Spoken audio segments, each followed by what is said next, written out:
గట్టుపల్ మండల పరిధిలోని ప్రాథమికోన్నత పాఠశాల తేరెట్పల్లిలో అంతర్జాతీయ బాలల పుస్తక దినోత్సవం సందర్భంగా పాఠశాల ఉపాధ్యాయుడు ఉదావత్ లచ్చిరామ్ విద్యార్థులకు పుస్తకాల యొక్క ప్రాముఖ్యతను గురించి, అలాగే తరగతి గదిలో చదివే సబ్జెక్టులతో పాటు గ్రంథాలయ పుస్తకాలు, వారపత్రికలు, మాసపత్రికలను, వార్తాపత్రికలను తరచూ చదువుతూ ఉండి సమగ్రమైన జ్ఞానాన్ని పొంది ఆ జ్ఞానాన్ని నలుగురికి పంచాలని, నిరంతరం పుస్తక పఠనం వలన జ్ఞానము అలవాటు పడుతుందని, అనర్గళంగా మాట్లాడే శక్తి వస్తుందని తెలియజేశారు.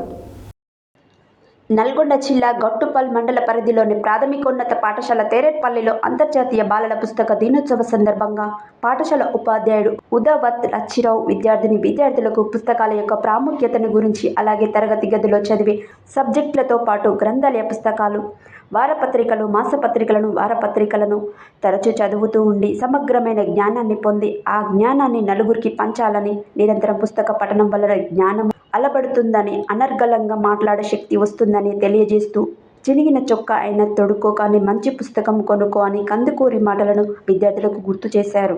ఈ సందర్భంగా వారు మాట్లాడుతూ, త్వరలో పాఠశాలలో దాతల సహకారంతో గ్రంథాలయ అభివృద్ధికి తోడ్పడతానని తెలియజేశారు.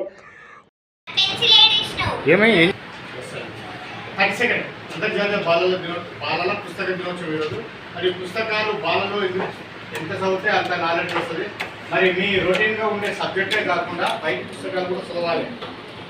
నిరంతర పుస్తక పఠనం వల్ల జ్ఞానం వస్తుంది. మనకు ఇన్ని పుస్తకాలు చదివితే అన్ని జ్ఞానం మనకు వస్తుంది. కాబట్టి మీరు మీ సైన్స్, తెలుగు, హిందీ, ఇంగ్లీష్ సబ్జెక్టులతో పాటు బయట మాసపత్రికలు, వారపత్రికలు చదవాలి. అందులో కథలు ఓకేనా? Out photo